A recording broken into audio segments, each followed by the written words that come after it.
सज्जनों, सभी धर्मशास्त्रों का एक ही लक्ष्य होता है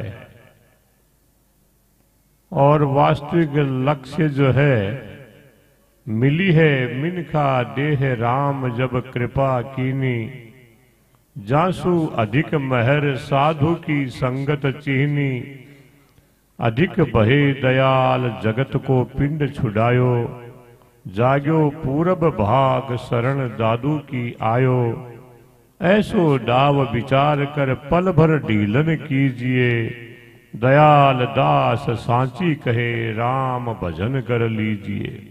वास्तविक लक्ष्य जो मानव का है वो राम भजन करने का है, क्योंकि उस परम शक्ति उस जगत नियंता को ये मनुष्य ही समझता है, और जितने भी जीव है वो रहना खाना सोना पीना ये समझते हैं, लेकिन भगवान के अस्तित्व को यदि समझता है तो ये मनुष्य ही समझता है।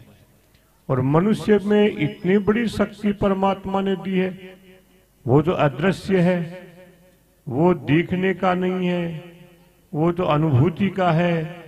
जिस प्रकार से हमारे शरीर में दर्द को देखा नहीं जा सकता, अनुभव ही किया जा सकता है, उसी प्रकार से उस परमात्मा की भी अनुभूति गुरु के शब्द से ही होती है। गुरु क्या देता है हमें? गुरु सतगुरु मारे शब्द सो निरख निरख निज ठोर, राम अकेला रह गया चित्तन आवे और।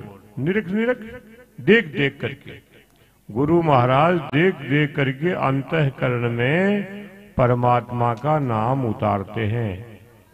नाम उतारने का अर्थ है पहली श्रवण, द्वितीय रसन, तृतीय हृदय गाय, चतुर्थी चिंतन भया तब रोम रोम ल्यो लाए। पहले सुनो, रसना के द्वारा बोलो, और सुन करके बोला हुआ अंतःस्थल में जब उतरता है तो रोम रोम से प्रतिध्वनि उसी ओर लग जाती है। इसीलिए संतों की वाणी कहती है कि जयमल सुमिरो अपने राम को, निर्भय बेपरवाह है, गुरु बताया महर कर सो मत भूले राह। राह रास्ता, गुरु ने बड़ी दया करके रास्ता बताया है। क्या? कि सुमिरो अपने राम को, भगवान क्या नाम का सुमरण कर लो। इससे क्या होता है? अंतःकरण की शुद्धि होती है।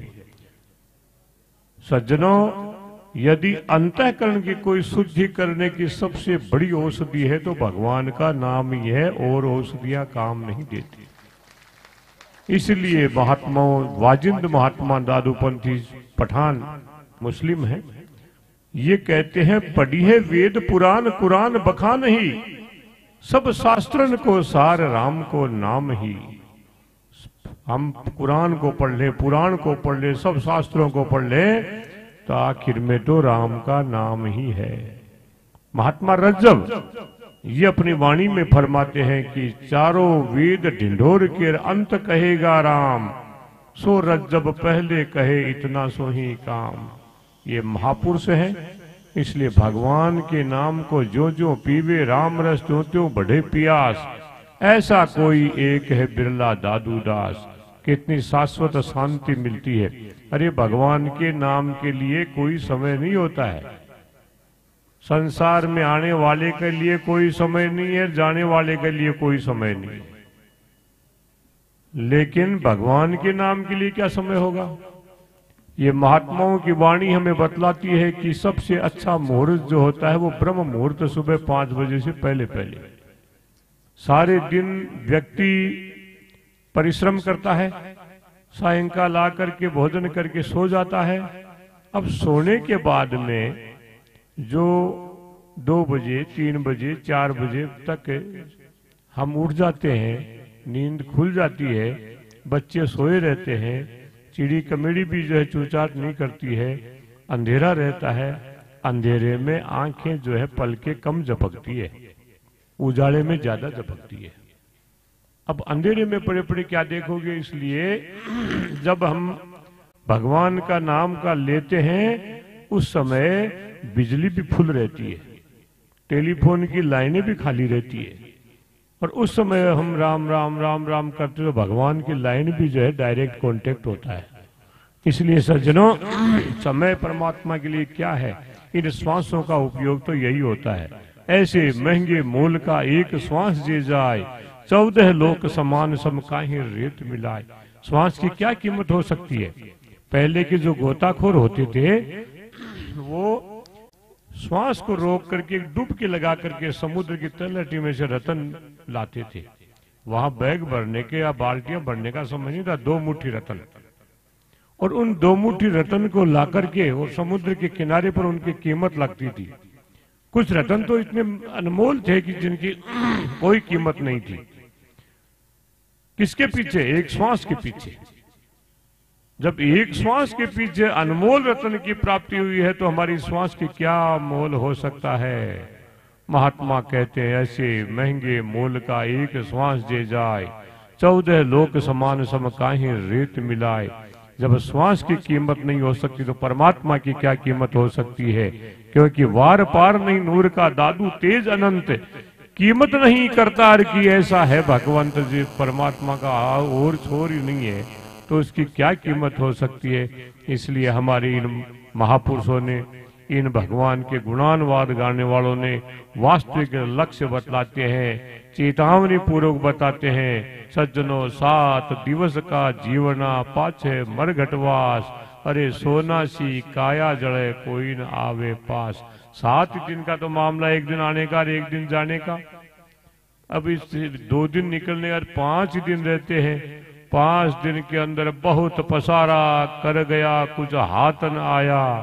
दादू हरि की भक्ति बिना प्राणी पछताया। इसलिए वास्तविक हमारा लक्ष्य तो इन महापुरुषों के मुखार बिंद से वचनामृत श्रवण करके और जीवन में उतारने का होता है। हमें जब बड़ी प्रसन्नता हुई, जब यहाँ का निमंत्रण आया, पूछा मंदिर बन गया, मंदिर बन करके तैयार हो गया, बड़ी प्रसन्नता हुई। आज हम भी उसमें शरीक होने के लिए आए हैं, शामिल होने के लिए आए हैं और बड़ी प्रसन्नता है। देखते ही मंदिर भाई विष्णुदास जी महाराज और जय कानदास जी महाराज के आशीर्वाद से, जो आप लोगों के तन मन धन के सहयोग से, क्योंकि साधु के कोई फैक्ट्री नहीं होती है, साधु के तो आप लोगों की श्रद्धा की फैक्ट्रियां होती है, जिनके वजह से प्रत्येक भारत के गांवों में मंदिरों का निर्माण होता है और होता है। ये अंशदान तो है। कोई मीठा बोल करके ले जावे और पैसा वापस नहीं दे तो मिलते ही जो है छीजन होता है। और करोड़पति के अरबपति अपने खुले हाथ से लगा दिए हैं तो लगे हुए को देख करके उसको प्रसन्नता होती है, चाहे दूसरे दिन अन्न के लाले पड़ जाओ, लेकिन उस लगे हुए को, खुले हाथ से लगे हुए को देख करके प्रसन्नता होती है। और यही देखो रज्जब, रज्जब क्या कहते हैं? रज्जब कहते हैं धन की गति तो 3 है, दान भोग और नाश। दान भोग होवे नहीं तो तृतीय होई विनाश। इसकी गति तो 3 ही है, दान दे दो भोग लो, अन्यथा नाश के लिए कहने की जरूरत नहीं है। अरे करे रुपया 1 टार कोडी कोडी जोड़, नंगे पांवों उठ चली इस माया को छोड़। माया संसार की झूठी, मात पिता सब ऊबे भाई, तिने देखता लूटी। जब लग जीव काया में थारे, क्षण बैठे क्षण उठे। हंसा थासो उड़ गया रे, तब ते संगत छूटे। वे दिन गए आयु घटानी, तब हुई निश्चल बैठे। दादू दास ऐसी काया, जैसे गगरिया फूटे। गगरिया मटकी, मटकी फूटने के बाद में क्या काम आने वाली है। इसलिए ये तो जब तक श्वासों का आवागमन है तब तक यह श्वास थका सब आस करे। और श्वास गए कहे काढ़ो रे काढ़ो, धरती को धन बताए दियो तो नाक सनेती पे बांधो रे गाढ़ो। आस पड़ोस के आए गए सब कोई न कहे राखो रे गाढ़ो। ठेठ मसान पहुंचाए दई, अब रह गई जान चलियो गयो लाडो। आपने पहले गांव में जान किया करे बारात में, चालो चालो जान चढ़ रही है, तो पहले जान चढ़ी बात तो एक लाडी साथ लाई, पर अब का श्वास रूपी वो लाडो चलेगा तो इन तो अग्नि पर रखे यार, जान जो है सोनी आई। इसलिए सज्जनों, हमारे जीवन की सफलता, हमारे इस श्वास की सफलता, मानव देह की सफलता तो इन भगवत नाम श्रवण करके जीवन में उतारने से ही होती है। इसलिए अधिक क्या कहेंगे, आप रोजाना सुनते हैं भगवान की कथा, इसलिए इन कथाओं को श्रवण करके थोड़ा सा भी जीवन में उतार लिया ना तो बहुत बड़ी कल्याण की मार्ग है। महात्मा जो है ना सुंदरदास जी महाराज, सुंदरदास जी महाराज अपनी वाणी में कहते हैं कि जो है नौका रूप जान सतसंगत तामे सब कोई बैठो आए, और नहीं तिरबे का साधन सुंदर काटी राम दुहाई।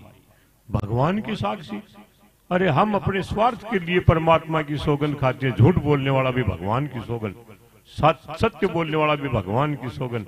लेकिन ये महापुरुष कहते हैं जिस प्रकार से नौका में बैठने वाले को नौका पानी से पार उतार देती है, उसी प्रकार से ये सत्संग रूपी नौका है।